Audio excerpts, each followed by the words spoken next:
pode ser um telefonema, uma notícia, um diagnóstico, uma perda, talvez até uma gravidez. O fato é que há momentos em que a nossa história parece ser dividida entre antes e depois desse determinado acontecimento. E, meus irmãos, o texto a qual nós vamos expor hoje, ele leva exatamente a um desses momentos. Nós iremos ver a história de uma jovem simples, numa cidade desprezada, com a vida aparentemente comum. Mas então o céu, ele invade o curso da sua história. Deus, ele envia o anjo Gabriel, e uma jovem chamada Maria, ela ouve a sua mensagem. E a partir dessa mensagem, a sua vida, ela não é mais a mesma. O mais impressionante, meus irmãos, dessa história que nós iremos ver, muito conhecida pelos irmãos, obviamente, o mais impressionante não é apenas o chamado que ela recebe, mas a forma como ela responde a esse chamado. Vejamos, nós vivemos numa geração que idolatra a autonomia. Não, eu quero fazer isso, eu vou fazer isso. Eu quero aquilo, eu vou fazer aquilo. As pessoas, elas querem ter o poder de controlar a sua própria vida, de determinar o seu próprio destino, de construir a sua própria verdade, de construir a sua própria história. Porém, meus irmãos, o reino de Deus, ele é construído de servos rendidos. Maria, ela nos ensina que a verdadeira grandeza não está em ser admirado por homens, não está no status, não está em sua vista acerca da sociedade, mas em sua disponibilidade diante de Deus. E esta noite eu convido a igreja a meditarmos em Lucas, capítulo de número 1. Peço que à medida que os irmãos encontrarem, fiquem de pé, em reverência à palavra do Senhor. Abram as vossas Bíblias em Lucas, capítulo de número 1.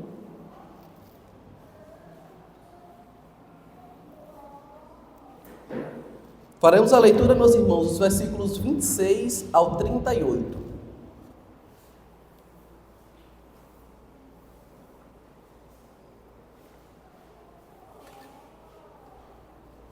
Lucas, capítulo 1,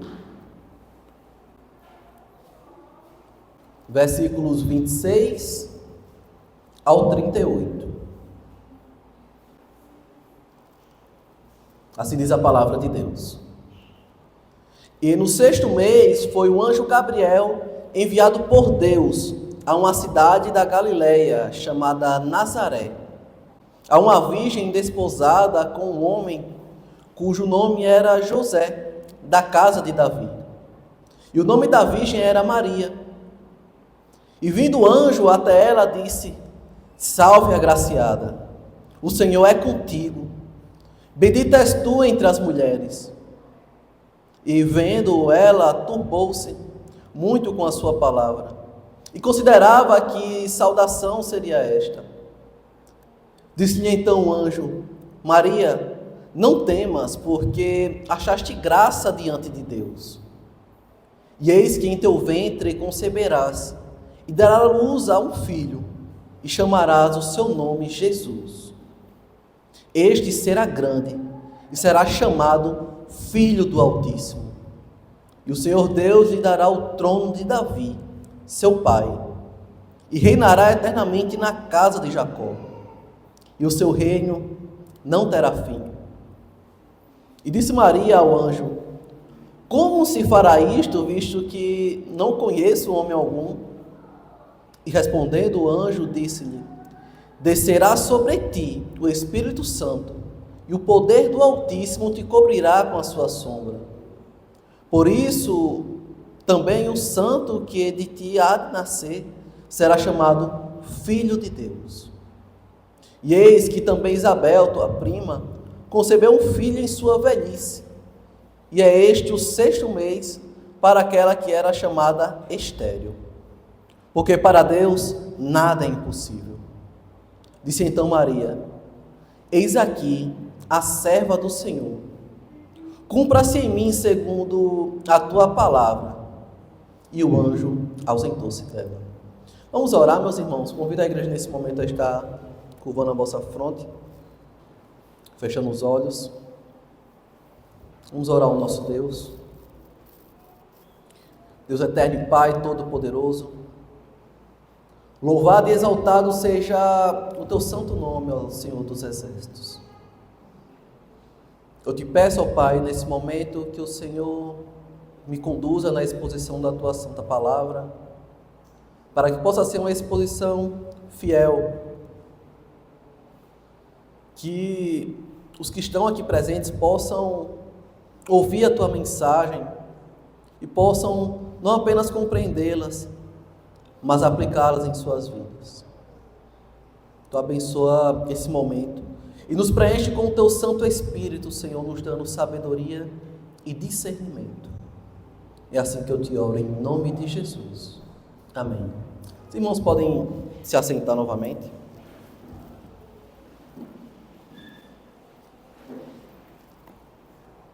Como nós vimos, meus irmãos, o texto ele começa em Nazaré, uma cidade pequena, uma cidade sem prestígio, considerada até uma cidade sem importância naquela época. Se nós bem observamos, mais na frente, Natanael, ele perguntaria, em João capítulo 1, versículo 46, ele vai dizer: pode vir alguma coisa boa de Nazaré? Então, Nazaré representava basicamente aquilo que o mundo desprezava. Mas, meus irmãos, observem isso. Deus, frequentemente, Ele escolhe aquilo que os homens, eles tendem a rejeitar. Paulo, ele declara em 1 Coríntios, capítulo 1, versículo de número 27, peço que os irmãos me acompanhem. Deixem marcado, é o nosso texto base, tá, meus irmãos, em Lucas, mas me acompanhem em 1 Coríntios, capítulo 1, versículo de número 27, que diz o seguinte: mas Deus escolheu as coisas loucas deste mundo para confundir as sábias, e Deus escolheu as coisas fracas deste mundo para confundir as fortes. Vejamos, Maria era jovem, pobre, desconhecida e não possuía influência perante aquela sociedade. Mas, retornando ao nosso texto base em Lucas, no versículo de número 30 do capítulo 1, o anjo diz: Maria, não temas, porque achaste graça diante de Deus. Percebamos cuidadosamente, meus irmãos. Aqui o texto, ele não diz que Maria conquistou graça. O texto, ele não diz que Maria mereceu graça. O texto, ele não diz que Maria acumulou méritos para conquistar essa graça. Pelo contrário, ela achou graça. E isso destrói completamente o nosso orgulho. Destrói o orgulho humano, pois a graça, ela não se trata de um salário que nós trabalhamos mensalmente e depois recebemos a nossa recompensa. Graça não se trata de recompensa. Graça é um favor imerecido e soberano do próprio Deus. João Calvino, ao comentar esse texto de Lucas, ele vai dizer que Maria não reivindica para si honra alguma, mas atribui tudo à graça de Deus. Vejamos. Maria, ela não foi escolhida porque era uma pessoa extraordinária, mas ela se tornou um instrumento extraordinário porque o Senhor derramou graça sobre a sua vida. E aqui, meus irmãos, está, entre aspas, o escândalo da graça. Deus, ele continua usando as pessoas improváveis. Ele muitas vezes vai utilizar dos pequenos. Muitas vezes o Senhor, ele vai utilizar os cansados, os anônimos. Muitas vezes o Senhor, ele vai utilizar até aqueles que são considerados desprezados. Mas é aí, meus irmãos, que ele manifesta a sua glória sobre cada um desses. A nossa confissão de fé, a confissão de fé do Westminster, no capítulo de número 3, na seção 5, declara: segundo o seu eterno e imutável propósito, Deus escolheu em Cristo para a glória eterna aqueles que predestinou para a vida. Meus irmãos,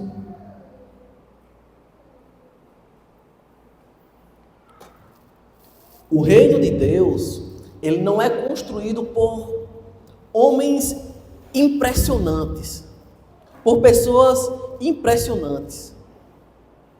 O reino do Senhor, ele é construído por servos alcançados pela graça de Deus. Quantas mães vivem exatamente dessa forma? Sem aplausos, sem reconhecimento, muitas vezes até sem valorização. São mães que muitas vezes choram de forma escondida. São mães que oram em silêncio. São mães que sustentam os seus lares através de lágrimas, que carregam pesos, que carregam fardos que ninguém consegue enxergar.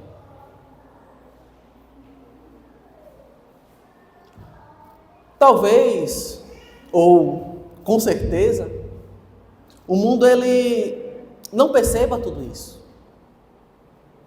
mas o Senhor ele percebe. O céu ele conhece nomes que a terra ignora.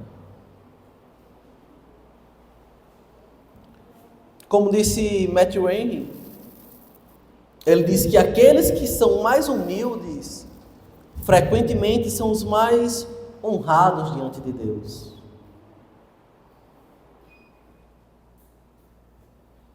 A jovem Maria, ela tinha planos simples, planos comuns entre as mulheres, pelo menos naquela época, né?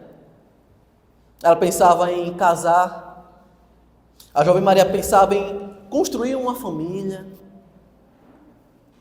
em viver normalmente. Porém, o Senhor, ele atravessa os seus planos. O anjo, ele anuncia no versículo 31, e eis que em teu ventre conceberás e dará luz a um filho, e por-lhe-ás o nome de Jesus. Naquele instante, meus irmãos, tudo muda. Porque quando Deus chama alguém, frequentemente ele desmonta os nossos próprios projetos. Ele desmonta os nossos planos. Aquilo que nós passamos anos, talvez uma vida planejando. Maria, ela sabia o peso daquela notícia. ela entendia o peso dessa notícia. Pois uma gravidez, antes da consumação do casamento, ela poderia muitas vezes trazer impactos negativos na vida de uma mulher. Vergonha, acusações, rejeição pública. Seguir a vontade de Deus nem sempre torna a vida mais doce, mais confortável. Às vezes, meus irmãos, seguir a vontade do Senhor, às vezes a obediência em si, ela vai trazer sofrimento. E isso confronta exatamente o falso evangelho, o evangelho moderno. Hoje é comum muitos pregarem que Cristo ele existe apenas para realizar os nossos sonhos pessoais. Como se Cristo ele fosse uma espécie de gênio da lâmpada. Ele aparece ali apenas para satisfazer os nossos desejos, para realizá-los. Porém, meus irmãos, o verdadeiro evangelho, ele nos chama para morrer. Morrer em Cristo. Em Lucas, capítulo 9, versículo de número 23, Jesus afirma: se alguém quiser vir após mim, negue-se a si mesmo e tome cada dia sua cruz e siga-me. Vejamos. Maria, ela foi agraciada, mas ainda assim ela passaria por caminhos dolorosos, por caminhos difíceis. Lembremos, meus irmãos, que o favor divino, ela não significa a ausência da cruz. Ela vem acompanhada da cruz. Acerca da maternidade em si, ela envolve muitas renúncias. Geralmente, antes das mulheres engravidarem, né, elas imaginam como se fosse um mundo perfeito. Como se fosse aquelas mães de TikTok, de Instagram, onde nós só conseguimos ver a parte doce, a parte boa. Porém, logo quando vem o seu primeiro filho, as mulheres percebem que os seus horários, eles já não são mais os mesmos. Percebem que os seus sonhos, eles já mudaram. Que toda a sua rotina agora, ela é diferente. Ela é adaptada. Quantas mulheres, elas já enterraram projetos, conforto, ambições pessoais. Tudo isso para cuidar dos seus filhos. Quantas? E é fato, meus irmãos, que o mundo raramente ele reconhece esse sacrifício. Mas Deus reconhece.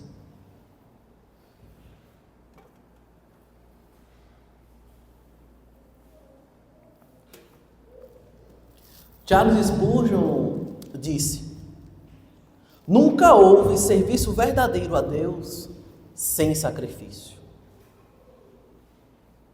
Meus irmãos, toda maternidade verdadeira, ela carrega consigo marcas de renúncia. Todas.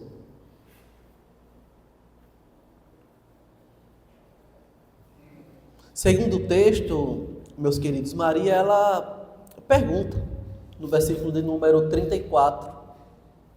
Ela diz: como se fará isto, visto que não conheço homem algum? O anjo então responde a Maria: descerá sobre ti o Espírito Santo, e a virtude do Altíssimo te cobrirá com a sua sombra. Por isso também o santo que de ti há de nascer será chamado Filho de Deus. Observe o texto. Observe a expressão, o santo. Não trata-se aqui apenas de um homem. Não trata-se aqui apenas de um mestre. Não se trata de um mero profeta, mas trata de um santo, o Filho eterno de Deus, encarnado. Isso aponta, meus irmãos, diretamente para Isaías, capítulo de número 7, versículo de número 14. O texto nos diz: eis que a virgem conceberá e dará à luz um filho, e será o seu nome Emanuel.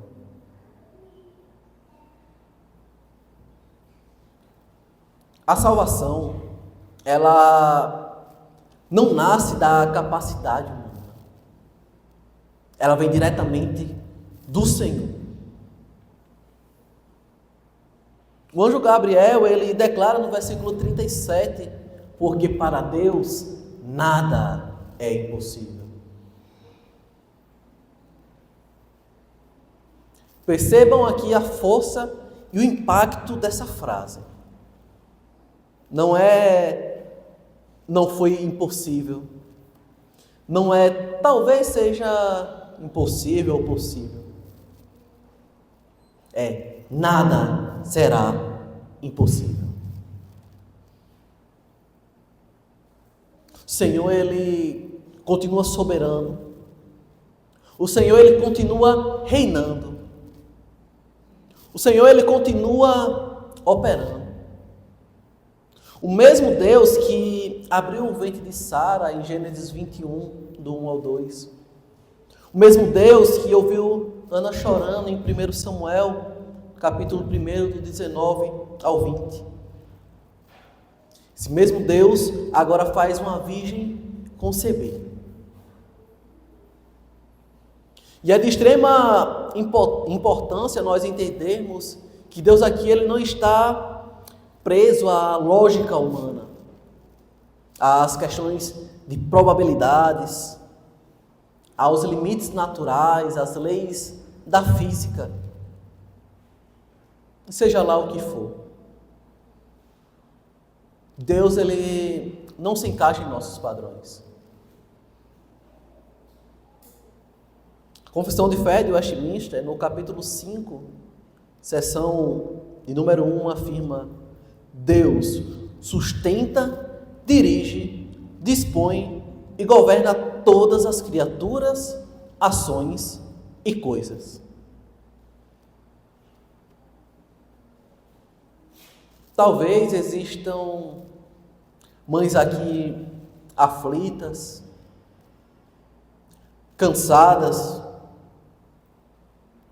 orando por filhos, sofrendo de uma forma silenciosa. Mas o mesmo Deus de Lucas, capítulo 1, Ele continua reinando. Ele continua operando. O mesmo Deus, Ele continua transformando histórias impossíveis em histórias possíveis. Herman Bavinck, que escreveu: a obra da graça é sempre um milagre do poder soberano de Deus. Vejamos, onde termina, onde finaliza ali a força humana, começa o palco da glória de Deus.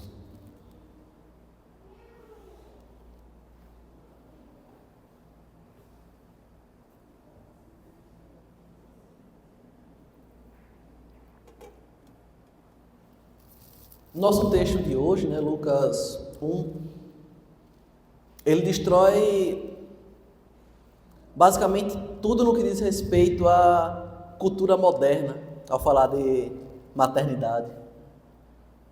Pois o texto ele não fala aqui de um amontoado de células.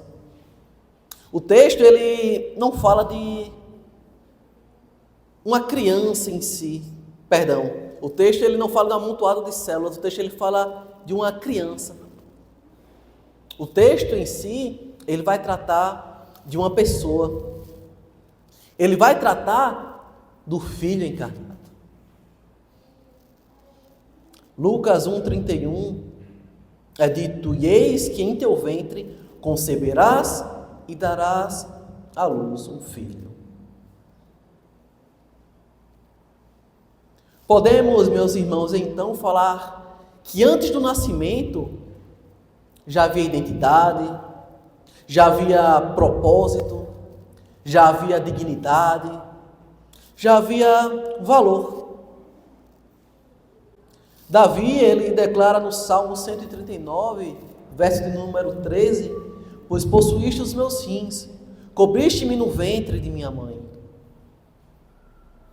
Jeremias, capítulo 1, versículo número 5, diz: antes que te formasse, no ventre te conheci.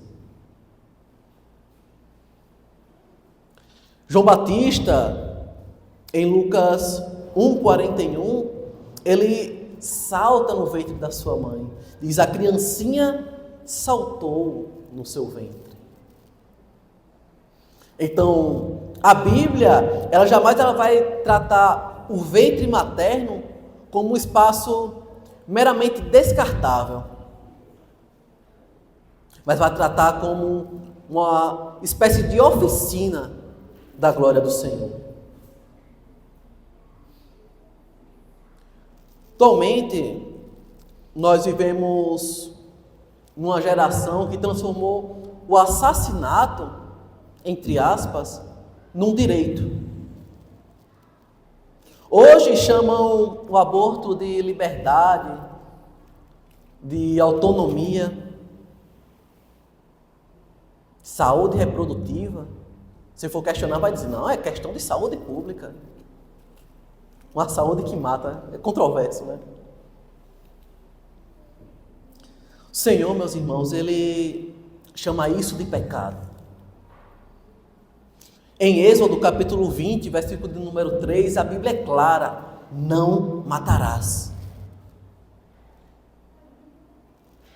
O homem, ele não possui autoridade para destruir uma vida criada à imagem e semelhança de Deus. E percebam algo impressionante aqui, meus irmãos. A jovem Maria, ela viveu uma gravidez socialmente difícil, escandalosa, até para os dias atuais.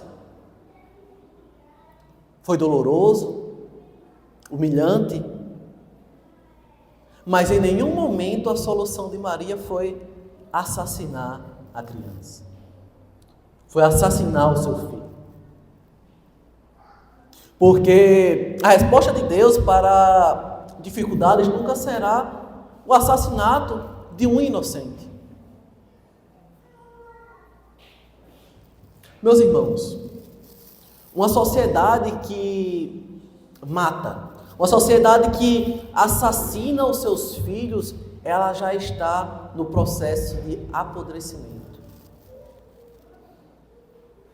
Talvez, não sei, existem pessoas que tenham, por aqui, né, que tenham sido marcadas por esse pecado, talvez. Mulheres feridas, machucadas, ou até mesmo homens, né, vivendo com a culpa de suas consciências.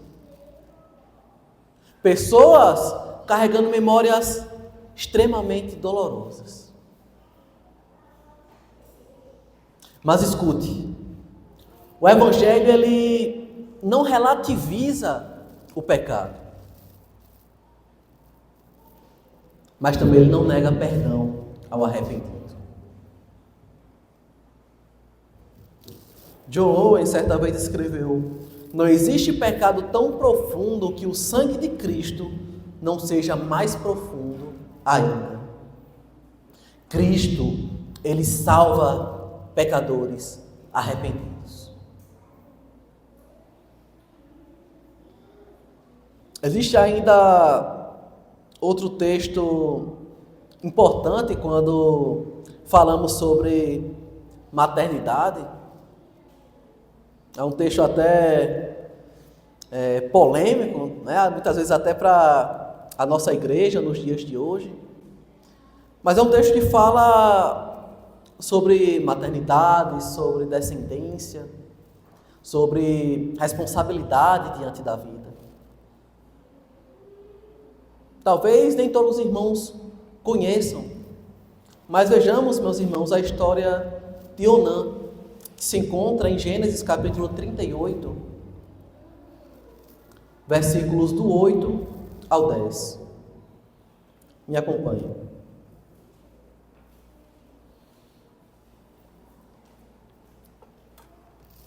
Gênesis capítulo 38, versículos do 8 ao 10.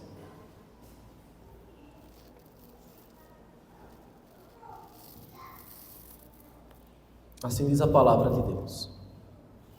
Então disse Judá a Onã: toma a mulher do teu irmão e casa-te com ela, e suscita a descendência a teu irmão. Onã, porém, soube que esta descendência não havia de ser para ele. E aconteceu que, quando possuía a mulher de seu irmão, derramavam sêmen na terra, para não dar descendência a seu irmão. E o que fazia era mal aos olhos do Senhor, pelo que também o matou. Aqui, meus irmãos, é importante nós contextualizarmos, né, o texto para que não fique de uma forma superficial. Judá, ele tinha um filho chamado Er, que ele morreu sem deixar descendentes. Então, segundo o costume, né, e responsabilidade daquele período, que posteriormente foi regulamentado, né, pela lei do levirato, o irmão ele deveria assumir a responsabilidade de gerar a descendência para preservar o nome e a herança da família. Então foi assim que Judá o fez. Judá ele ordena que o Onã ele cumpra esse dever para com Tamar, que até então era viúva do seu irmão. O texto ele nos diz, no versículo 8,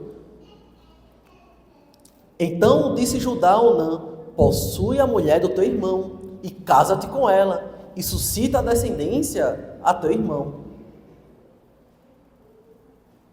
Porém, meus irmãos, Onã, ele não queria assumir essa responsabilidade. Onã, ele queria apenas o prazer, mas rejeitava o compromisso. Onã, ele queria apenas usufruir da relação, usufruir do momento, sem aceitar as consequências e responsabilidades oriundas do ato. Então a Escritura ela continua. No versículo 9 é dito: Onã, porém, soube que esta descendência não havia de ser para si. E aconteceu que, quando possuía a mulher de seu irmão, derramava o sêmen na terra, para não dar descendência a seu irmão. Então o texto ele conclui: e o que fazia era mal aos olhos do Senhor, pelo que também o matou.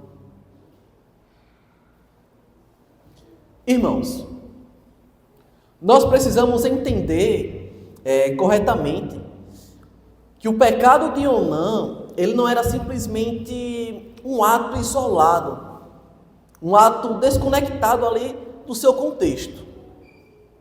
O pecado de Onã, ele também envolvia egoísmo, envolvia rebeldia, envolvia desprezo pela responsabilidade do pacto, desprezo, rejeição da descendência, profanação daquilo que Deus já havia ordenado. Observem como isso conversa exatamente com a nossa geração, com a geração atual. Hoje nós temos pessoas que idolatram prazer, porém rejeitam a responsabilidade.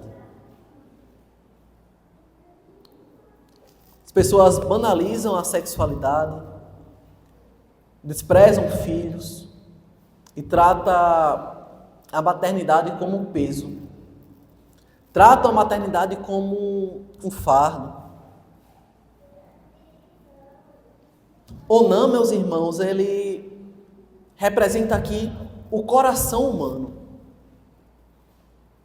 Prazer sem compromisso, liberdade sem dever, sexo sem responsabilidade, satisfação sem submissão a Deus. É esse o espírito do nosso tempo. Porém, a palavra do Senhor, ela declara no Salmo 127, verso número 3, eis que os filhos são herança do Senhor, e o fruto do ventre, o seu galardão. Os filhos, eles não são acidentes. Os filhos, eles não são obstáculos à sua felicidade. Os filhos, eles não são maldição. Isso, meus irmãos, não significa irresponsabilidade. Isso não significa imprudência. Muito menos ignorar as dificuldades legítimas que algumas pessoas possuem, principalmente quando se trata de questões físicas. Mas no cristianismo, nós vemos algo que é pró-vida, é pró-família, pró-maternidade, pró-paternidade. Que o Senhor, o nosso Deus, Ele é o autor da vida. Agora, percebamos, meus irmãos. Os irmãos podem estar perguntando, a gente estava em Lucas, agora a gente já está em Gênesis. Minha cabeça agora está confusa, o que aconteceu? Mas vejamos como isso, ele contrasta com a história de Maria. Enquanto Onã, ele rejeita a responsabilidade, Maria, ela se rende ao propósito do Senhor. Enquanto Onã, ele vê a descendência como um empecilho, Maria, ela vê o filho prometido como uma missão divina. Enquanto Onã, ele manifesta o seu egoísmo, Maria responde, eis aqui a serva do Senhor. E aqui, meus queridos, que há uma espécie de choque, espiritual. O coração regenerado, ele aprende a dizer sim para aquilo que glorifica a Deus, mesmo quando isso envolve sacrifício.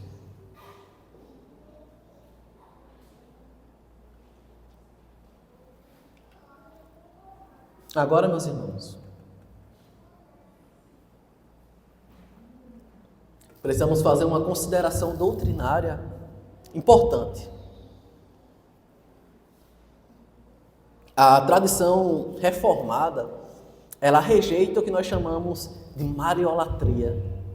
oração a Maria, mediação mariana. Porque a palavra de Deus, ela nos apresenta em 1 Timóteo, capítulo 2, versículo de número 5, que há um só mediador entre Deus e os homens, Jesus Cristo, homem. Mas ao mesmo tempo, os reformadores, eles nunca negaram a importância singular de Maria no curso da história.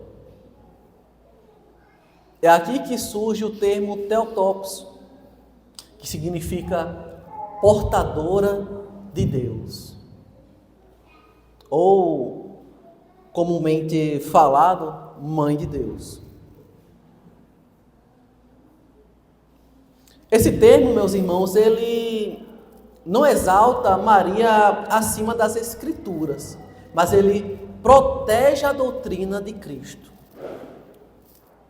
Jesus, ele é plenamente Deus. Jesus, ele é plenamente homem em uma única pessoa. Maria, ela deu à luz a pessoa de Jesus Cristo. E essa pessoa é Deus encarnado. O texto ele nos diz em Lucas, capítulo 1, versículo 35, o santo que de ti há de nascer será chamado Filho de Deus.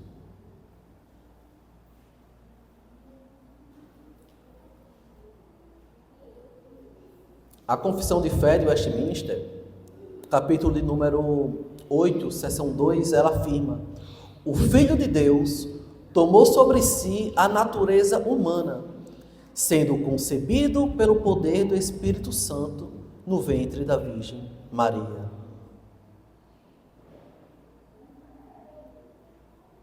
Francis Turretin, ele comentando sobre, escreveu: o título, entre aspas, Mãe de Deus, ele pode ser corretamente usado, desde que entendido quanto à pessoa de Cristo. Vejamos, o problema aqui não está no termo histórico utilizado, mas o problema está na idolatria romanista, na idolatria papista. Pois, biblicamente, Maria não é uma deusa. Maria é considerada uma serva, ela é agraciada, ela é bem-aventurada, ela é instrumento da graça do Senhor. E isso, meus irmãos, torna essa humildade, de certa forma, impressionante. No nosso texto base, de Lucas, no capítulo 1, no versículo de número 38, Maria, ela responde e diz: eis aqui a serva do Senhor, cumpra-se em mim segundo a tua palavra. Meus irmãos, essa é uma resposta impressionante.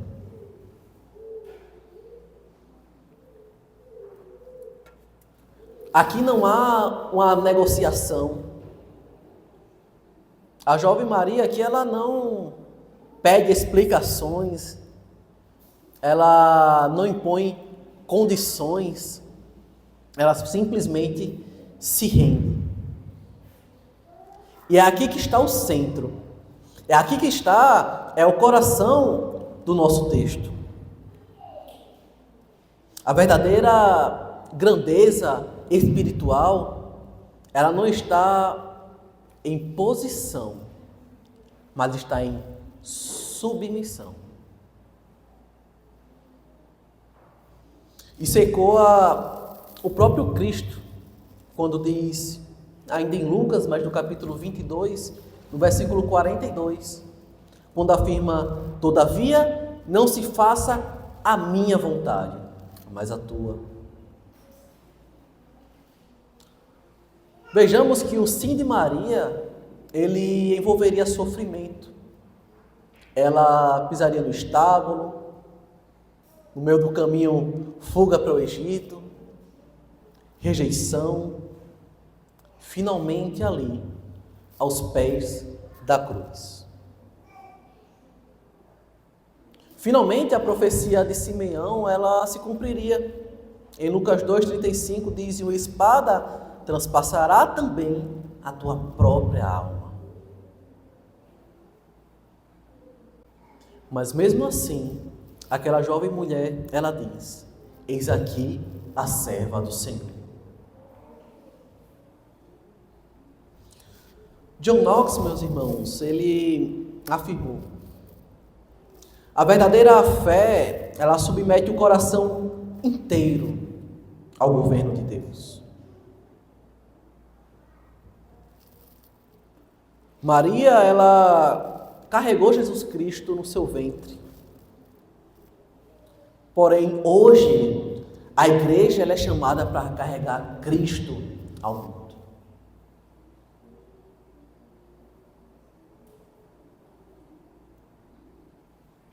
O centro da história, meus irmãos, nunca foi Maria. O centro da história sempre foi Cristo. Sempre foi Jesus. O Filho nasceu. O Salvador, ele veio. O sacrifício na cruz aconteceu. A redenção, ela foi consumada.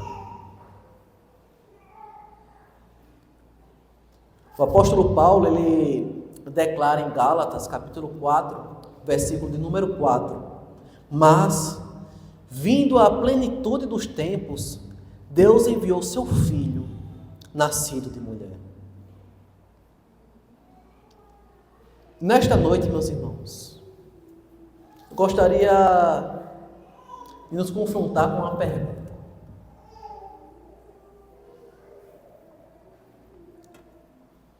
Nós estamos realmente disponíveis para Deus?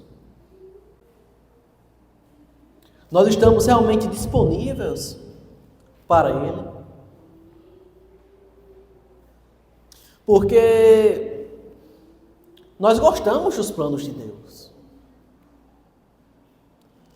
Porém, quando nós percebemos que esses planos, eles envolvem alguma renúncia, envolvem algum sacrifício, parece que as coisas começam a mudar. O texto de hoje, meus irmãos, essa história de Maria, ela nos ensina que a verdadeira fé, ela confia. Que a verdadeira fé, ela obedece, ela se rende. Mesmo sem entender tudo, mas ela se rende. O Senhor Deus, Ele não procura pessoas perfeitas. O nosso Deus, Ele procura servos disponíveis. E talvez, meus queridos irmãos, essa seja a maior necessidade da nossa geração. Não se trata de mais dinheiro, de mais conforto, de mais tecnologia.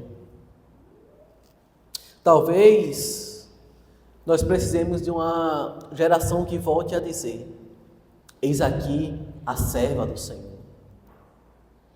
Eis aqui o servo do Senhor. Porque quando homens e mulheres, eles se rendem verdadeiramente a Deus, quando homens e mulheres se rendem verdadeiramente ao Criador, o céu, ele habita a terra. Vamos orar, meus irmãos.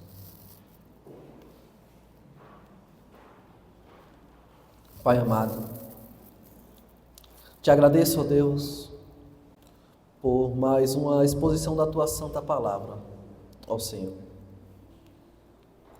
Que o Teu Espírito Santo, ele toque os nossos corações.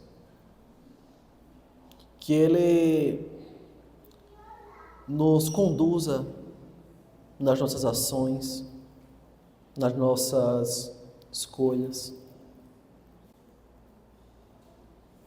que Ele nos torne disponíveis para os Teus planos, ó Senhor. Quebranta o nosso coração. Muitas vezes nós não demonstramos uma disponibilidade para servirmos fielmente a Ti, pois nós só queremos a parte doce do Evangelho. Mas a cruz, ela envolve sofrimento, ela envolve dor, ela envolve renúncia. Então, Senhor, quando nós formos confrontados, que possamos olhar para Ti e dizer: eis-me aqui, ó Deus, eis-me aqui o Teu servo. É assim que eu te oro, em nome de Jesus. Amém.